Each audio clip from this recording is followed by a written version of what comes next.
Welcome back to the Adaptive Athlete Podcast, the place for conversations in the adaptive CrossFit space and beyond. I'm your host, Matt Hotho. On today's episode, I'm talking with Kyle Harper. Kyle trains in South Africa at CrossFit Kyalami, and he was born with cerebral palsy, just like me. In fact, he competes in my division, neuro moderate. And this past weekend, we competed together at the Adaptive CrossFit Games. This conversation was recorded about 3 weeks ago. Kyle and I had a wide-ranging conversation. We were fast friends. We actually spent 2 hours talking before we even recorded this interview. He's a great dude. I can't wait for you to meet him. Check it out. Welcome back to the Adaptive Athlete Podcast. I'm here with Kyle Harper. Kyle, how's it going? Doing well. Thanks, Matt. Yourself? I'm doing great, dude. I'm doing great. It's been a good day here so far. I'm getting close to the weekend. Looking forward to the weekend. Looking forward to a couple more drops for events for the Adaptive CrossFit Games. Yeah. So where do you train out of? So I train at CrossFit Kyalami. I started in COVID times in 2020. So I've been training there for 5 years.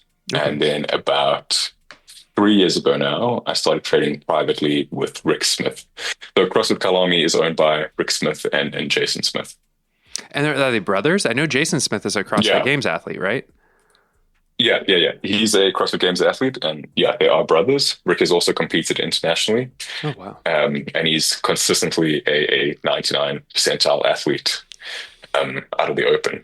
He actually qualified this year for the Masters, but decided not to pursue it. Okay. Wow.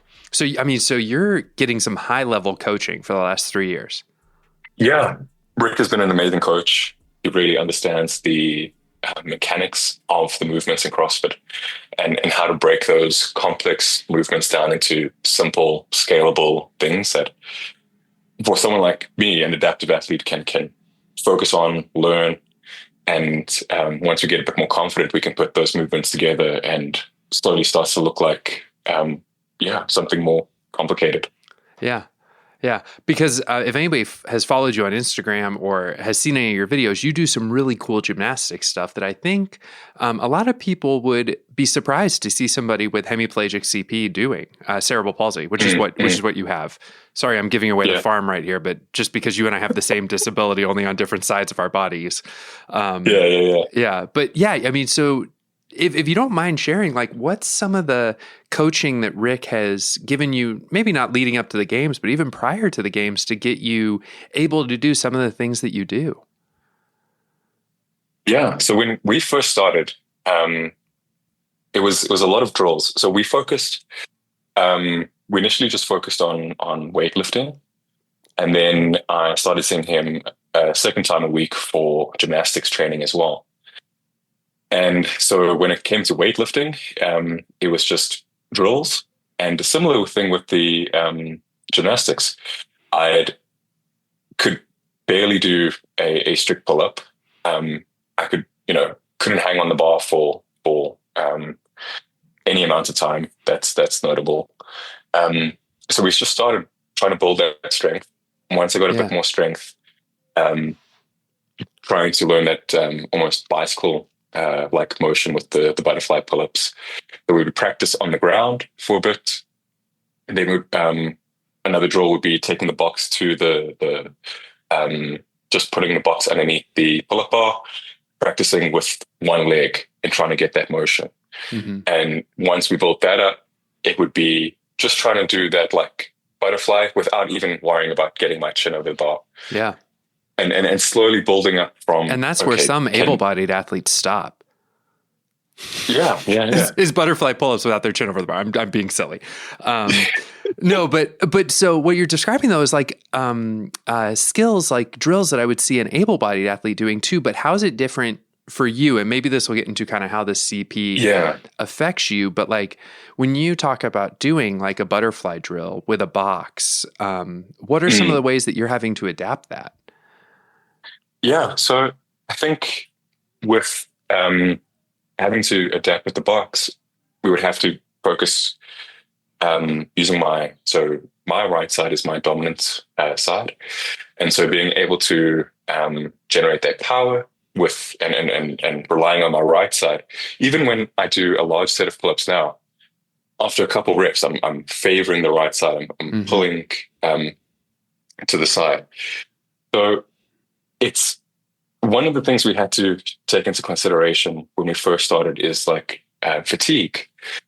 It's quite easy to just hammer rely too much on the right side of my body, and you can end up just fatiguing quite quickly. So we had to spend a lot of time just focusing on trying to almost balance out how much I can distribute on either side. Yeah. And like I said, that's just that strength component, that grip component. I played a lot around with different grips, and I'm got really good grips now from a brand called Defiance. It's a local company, and it helps a lot because now I'm at the stage where I feel like I can do more pull-ups, but it's always the left wrist that it's just the grip goes, and I end up having to drop. And then another thing we focused on was just really instilling that technique. Because I have to favor the right side, and because I don't have that much upper body strength as a fully abled athlete, we really had to hammer in that timing, that technique. So where other athletes in the gym can almost get away with, having some like muscling some movements, it was never an option for me to muscle any movements. We spent a lot of time on timing and making sure that like hip motion is activating at the right time, and then when I'm at my I'm at the optimal point to pull with my arms. So we've had to focus more on that than really being efficient. Yeah, extremely. Okay. And as you've built this strength, I mean, you were kind of talking about how now it's really your left wrist that's holding you back. But I would imagine that when you were first starting, it was also probably your left shoulder and some of your strength in your left pectoral. I'm sort of sharing here from my experience with my right side and what slows me down.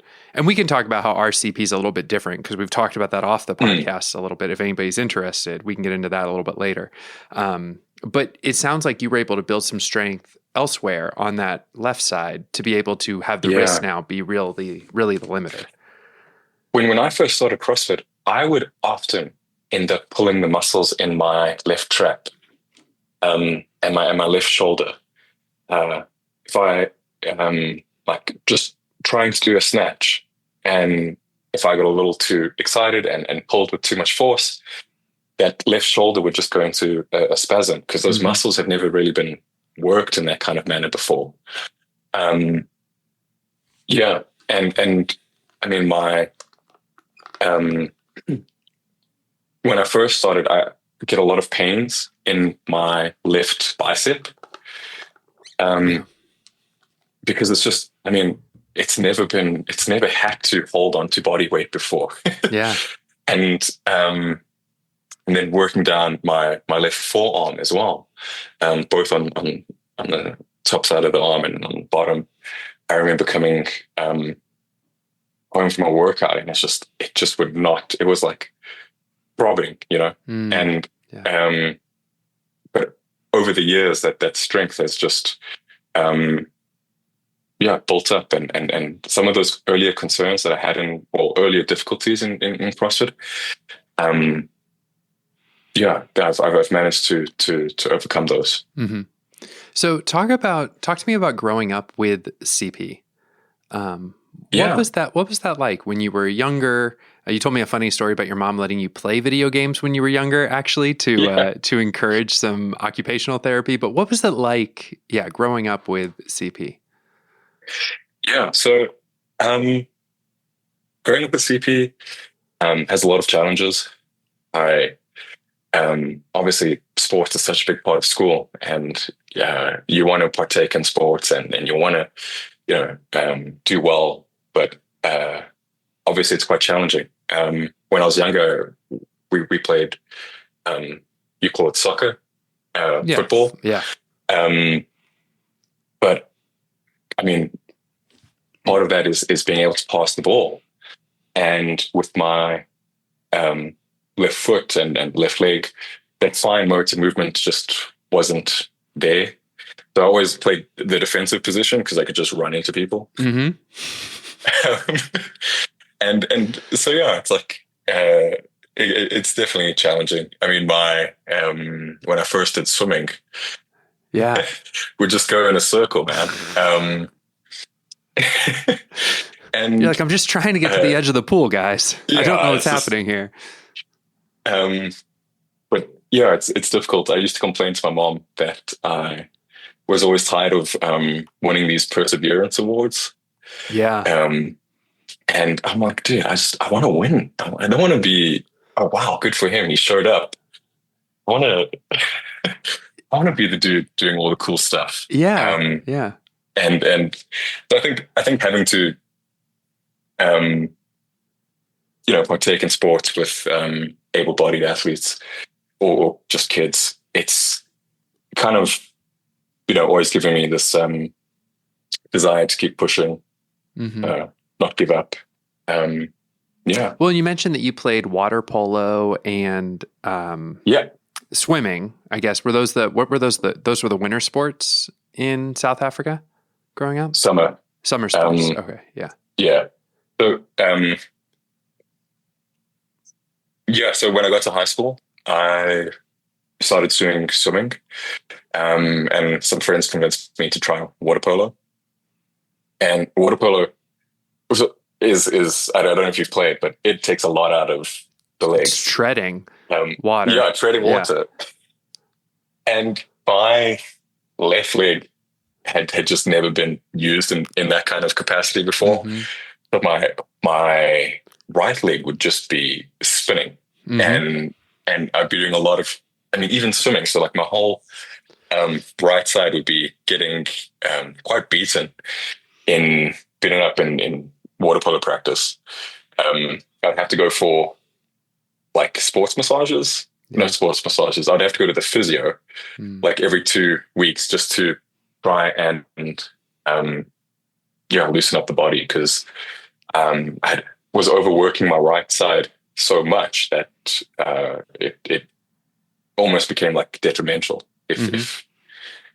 I know exactly what you mean. As a 39-year-old guy doing CrossFit, my left side, which is my good side, gets very tight and angry sometimes if I'm overtraining it, right? Because it's compensating for the bad side. Yeah, which is exactly what you're describing, right? Yeah, I had this issue particularly when I started squatting, because I was so dominant with the right leg. What it ended up happening was the right quad was getting so tight that I was at risk of like pulling that kneecap. And so I think a lot of people, when they see like adaptive athletes like you and me, or maybe just in general, they think it's just it ends at the affected side. But a lot of people don't see the issues that come with overcompensation. Mm-hmm. Like I'm pretty sure I am speed running my right shoulder health here. Right. Right. All these like muscle ups and ring muscle ups, I've got like, my right arm is limited, man. I haven't got much time with it left. Hey, so I'm you 10 years in the road, down the road. I can tell you it's okay right now. But I'll report back in 10 years. Okay. I'll let you know kind of how it ends up. Also, you're burying the lead there when you said ring muscle ups and muscle ups. We'll come back to that one. Okay. Oh, just on the imbalances and overworking. Did you ever suffer from like shin splints or from having underdeveloped calves? Yeah. Mm-hmm. Yeah. Okay, cool. And like, dude, I get those all the time. On your affected side, right? On my affected side, but then like as I run and as I jump, like that higher volume, then the right side gets. Yes. It's not as bad, but it is annoying. Yes. I came back from the 23 games, which was 12 workouts over 4 days, and I couldn't like row for a week because anytime I tried to like press through my left calf, it would just like shoot like a pain or like tense up, just to have been overworked, right? For 12 workouts. It was a lot of volume that year. That's crazy. But yeah, I definitely get the shin splints on the front. And when you were talking about water polo, for me, my treading happened from living on the Gulf Coast of Florida. And so we would frequently, when we went to the beach, the water's calm enough there that you could just swim out 100 yards to like, and then dive down and see sea life and that kind of stuff. So I would, no fins or anything, just swim out 100 yards with my dad, tread water, and then occasionally, dive under. And I remember coming up from getting back. Yeah, there were times when you're getting back and you're like backstroking. Like you're just laying on your back letting the current take you in because you're done. Yeah. Thank God that salt water makes you more buoyant. So buoyant, yeah, we'll go with that. Oh man, so many things I want to get into here. If you guys haven't picked up on this yet, by the way, Kyle and I have had an opportunity to talk once before.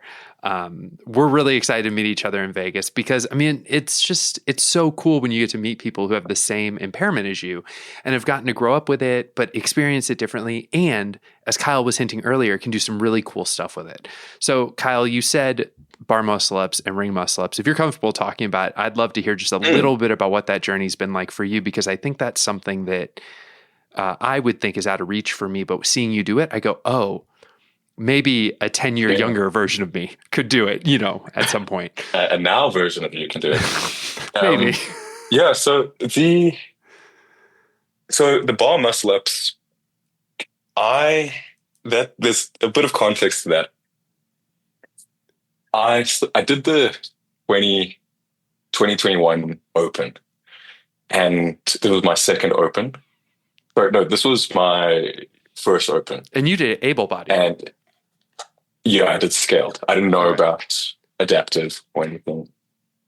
And then 2022 came around and felt like I improved. I was really excited. And when 2023 came around, I just was like, I'm basically the same I was a year ago. And I was so frustrated by that lack of progress. And so I really determined to improve. And so it first started off with like, I'm going to learn, I've always said I'll finally be happy in life if I can get a bar muscle up. And like, you see everyone in class doing them and you're like, man, that's so sick. I want to learn how to do that. And so I was really disappointed by my performance in the Open. Everyone says, just like, you're doing so well for you, like I don't care. I want to do well as just, a regular person. I don't want the sympathy congratulations. Sure. And you feel like there's probably more for you. There's more you're capable of, right? And like you're just hungry.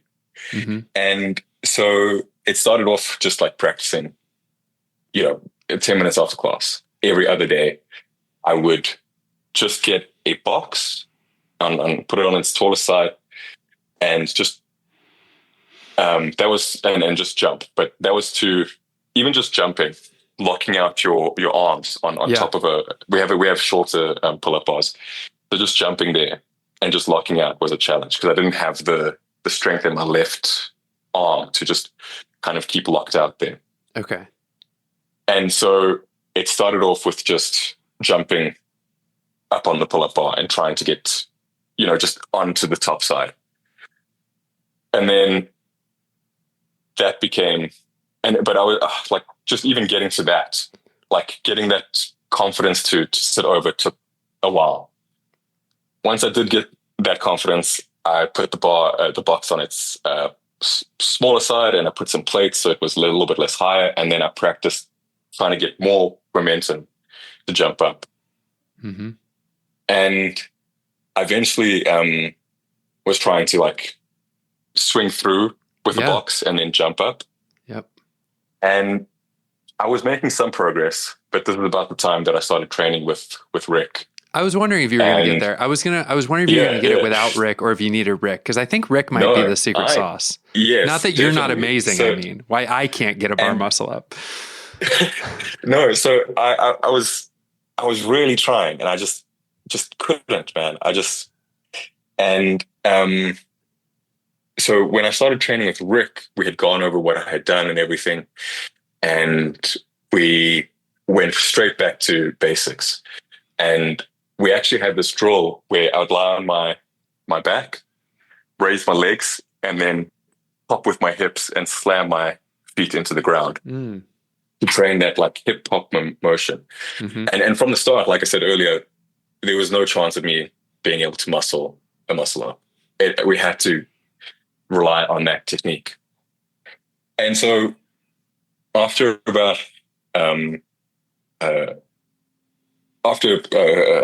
like a while of training with Rick, we eventually moved back to the bar, and we were trying with like bands first. And once we got some good almost pulling motion and hip hopping motion, we just tried to with the bar. And it wasn't pretty at first. It was almost like having a little bit of height and just pushing myself forward and then popping myself up. Have you ever seen like a glide muscle up? Yeah. So kind of like that.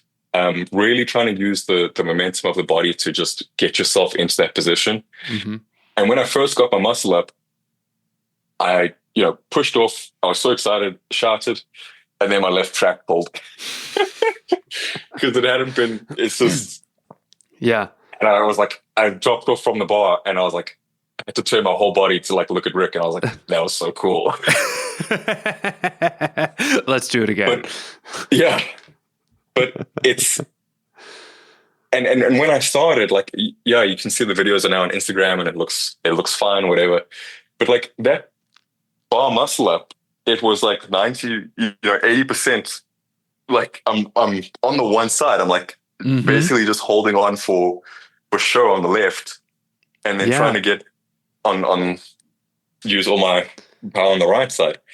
But honestly, man, it's like, I think with Rick being able to teach me these drills, and he would always give me little homework components. Like, okay, you understand this drill, you can go practice it in your own time now.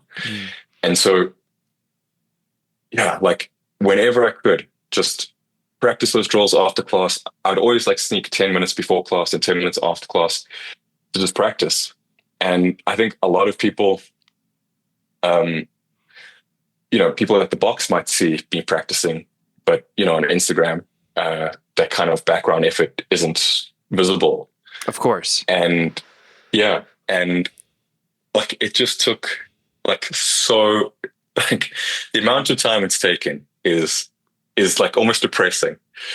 Well, I mean, I think this is part of your character as I've gotten to know you, which is just like, you've had to overcome a lot, and we all have with CP, right? But like, you've talked about some of the particular stuff that you've had to overcome, and the drive that you have, I think, is just exemplified in this, that you're saying like, yeah, it's taken a long time. It took 3 years. And I think a lot of us in this space would feel that way about our weightlifting, but I don't know if we've taken the same dedication that we've taken to our weightlifting that you've taken to your gymnastics, right? Because weightlifting, yeah, you just show up and do the strength cycle they give you and you're good. But gymnastics, if you're not drilling these body positions at home, like you talk about doing, or before and after the gym, as you talk about doing, like as a non-able-bodied person, it's going to take us a lot longer to develop that strength, to develop that body awareness that you have developed. So I guess go ahead. Yes, I think maybe with like, I just thank you. And I think sometimes like maybe able-bodied people are used to learning things very quickly. Like my wife's friend, she had never done like a kick, like a handstand. Handstand, thank you. And they spent like 15 minutes after class. My wife just showed her. And then her friend was like, you mean like this? And then she's there. Yeah. Dude, just getting into a headstand, putting my head on a mat, on a mat and kicking up, months, half a year, dude. Like, and then there's one of my first videos on Instagram is me learning how to kick into a handstand. Okay.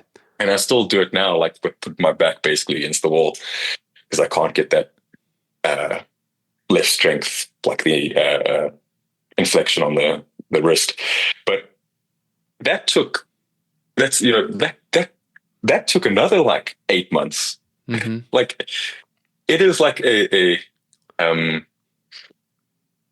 just sometimes it's not easy, man. Yeah, And but like you just have to. Yeah, go ahead. Here's the thing I want people to know about you is I mean, you had to go to remedial school, right? I mean, you had to, your CP, I think my CP didn't give me any learning disabilities or anything like that. I was able to kind of actually crib off of being rather smart, just naturally smart, to be able to just kind of hide behind that, right? Just be a nerd, just kind of just get by. And I know your experience was a little bit different. You were telling me that in our first conversation, and I admire the way that you're like, okay, I got to work on that. And then you've taken that to the level of getting a PhD, by the way. Sorry to bury the lead on that one, but we're talking to Dr. Kyle Harper. And I think that's just a small window into the mindset of a really driven adaptive athlete. Yeah, thanks, Pat. Yeah, went to, like there's this pretty good quote that I like a lot. All men suffer, but not all men pity themselves. And my mom from day one was like, she never beat around the bush. She's like, you have this disability, don't be a victim. And just always kind of seeing that I can, like sometimes it like, okay, I know I can do this. Whether it takes a day, a week, a year, I'm going to get there. But it's been a long road, and I've been at this for 28 years. Yeah. So it's people now are seeing maybe the fruits of all that labor. But I mean, there was years where it's just, you're struggling. Yeah, for sure. And I think there's times too where as adaptive athletes, it's easy to say, oh, that's hard. Oh, that's something I'm not going to be able to do. Oh, that's something, an excuse here, an excuse there. And I think I've been guilty of that, where I've kind of gotten this almost habit of excuses. That, our division just doesn't do things like that even, right? Where it's like, that's not even possible. And then to see you do it, it's like, oh, why was I telling myself that narrative that's just, pardon my French, but bullshit? Yeah. Well, I mean, I almost got into like that kind of thinking where when I was like, okay, I got my sights set on the adaptive games. I'm like, okay. And I've been battling with double unders for a long time. Now, I hold my skipping rope with my left hand. I can't externally rotate my left hand, so it I can't spin. Basically turn my hand so that the palm is facing upwards. Mm-hmm. So I have to do a lot of. So that's one thing, and then also think timing, jumping, balance, coordination just all suck. So I've been working on my double unders for a while, and then when I decided to set my sights on the adaptive games, I was like, these homies don't do double unders. I can leave this. I don't have to practice this. Oh boy. And then Surprise. In the semifinals, we got 50 double unders. Yes, we did. I didn't do too badly. No, you didn't. You didn't. No. But and so I've been practicing my double unders a lot. Nice. But I understand the thinking. It's like, okay, cool.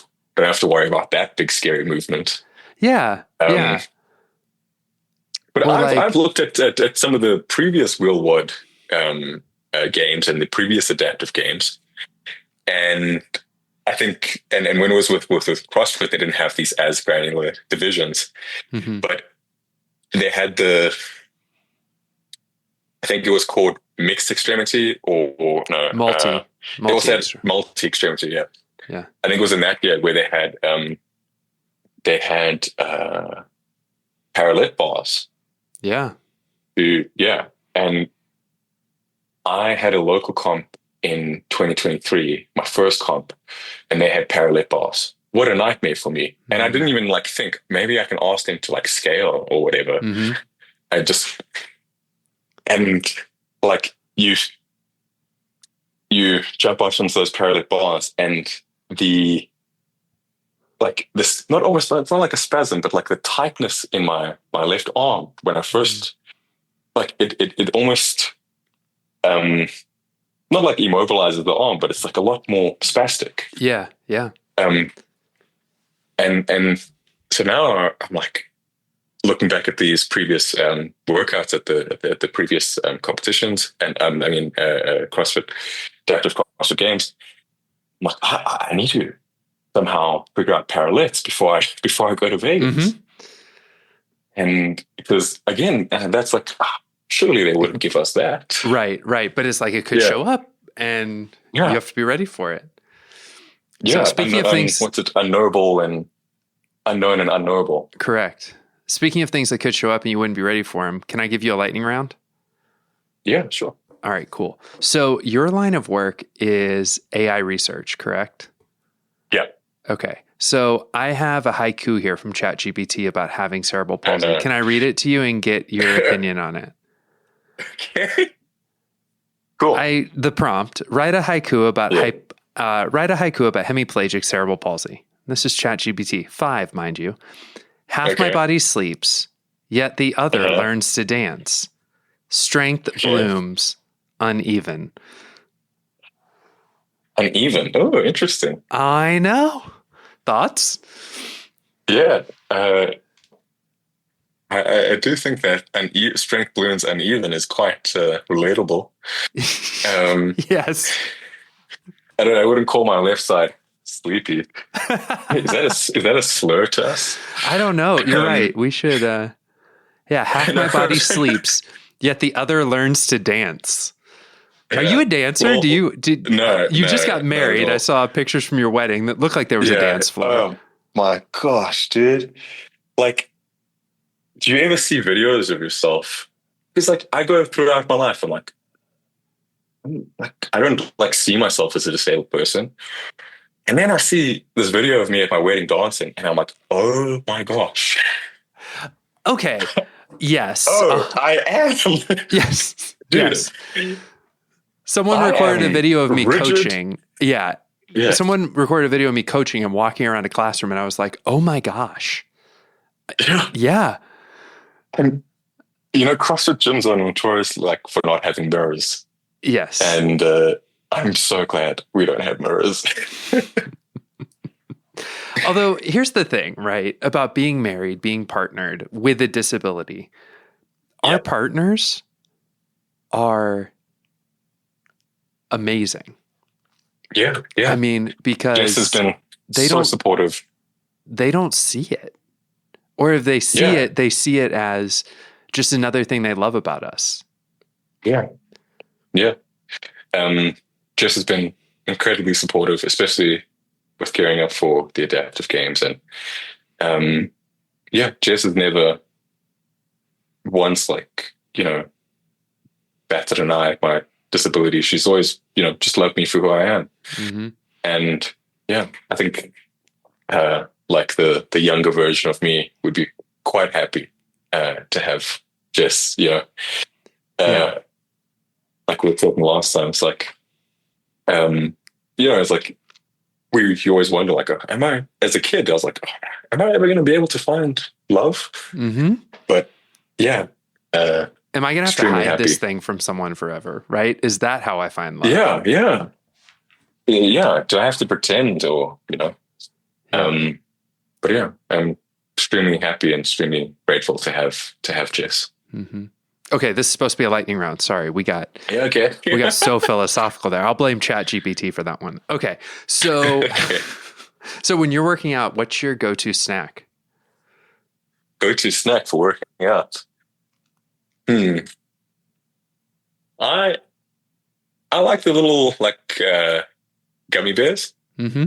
Just because I've seen the pros do that.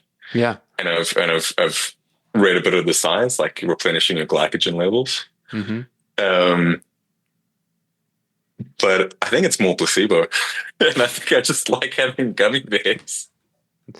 All right. Explain your dissertation topic in 10 words or less. Okay. So the topic for the listeners was characterizing the complexity of tabular classification, machine learning tabular classification problems. That's 10 words. Well, it makes no sense. Oh, okay. Yeah. Okay. So in 10 words, let me try to give a very succinct description. My dissertation was on designing measures to assess the complexity of a machine learning classification problem in the format of like an Excel spreadsheet, where you have your columns and you have a target variable. And can we use these assessments about the complexity of the problem to make recommendations on what algorithms are better suited to which problems? How's that? Okay. Almost there? Would that be akin to how ChatGPT 5 now selects a model for you based upon your query, based upon your prompt? Or is it's more advanced than that? I mean, clearly it's more advanced than that. So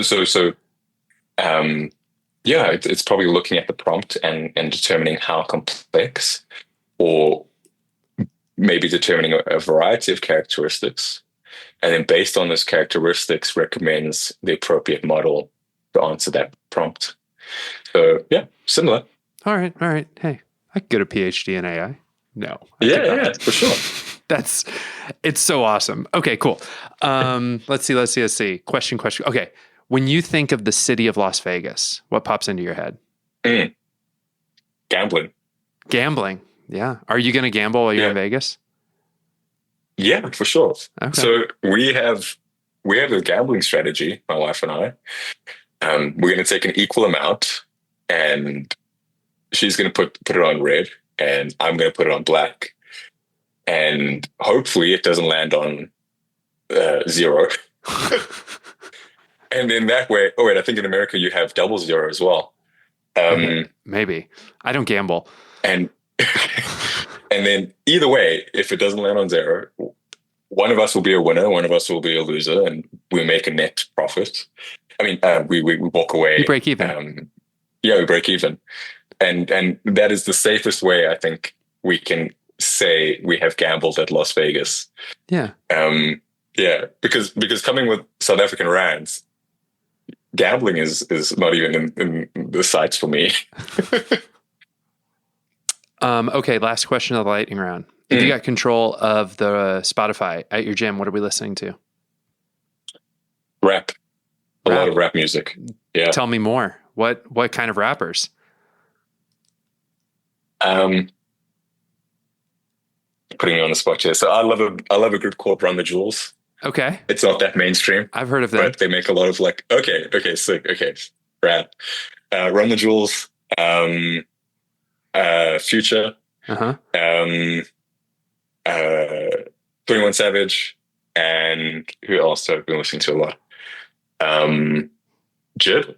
I don't know. For real. Yes.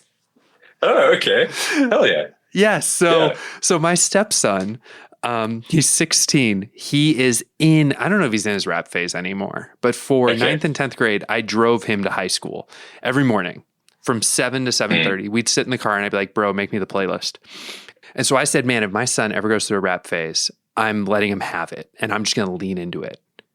Yeah. It was the best decision I ever made in my parenting life because 21 Savage, JID, J. Cole, Kendrick, Drake, and then all these other I don't think he's ever played Run the Jewels for me, but I've heard of them before. Future, LP, Metro, all of them. Yeah. Oh my gosh. So JID, I love 2007 from The Forever Story, where he gets his dad on the track album. And oh my gosh. Yeah. Oh man, dude, that's awesome. That's awesome. So last two questions, Kyle. One, if there's somebody listening to adaptive fitness who's new to this, maybe they're in South Africa, maybe they hear about you, maybe this gets shared more broadly in the South African CrossFit community, what would you tell them to encourage them? Don't place limitations on yourself. And just to recognize that just trying is progress alone. Don't need to be making huge leaps and strides every day, but look at the bigger picture. Yeah. That's spoken like someone too who like tackled a dissertation, which how do you write a dissertation? Like one word at a time. Like, though, like when I was in graduate school, I had friends who were going for their PhDs. And I was like, I don't understand how you're going to write this dissertation. It's massive. They go, just sit down and you write a page a day.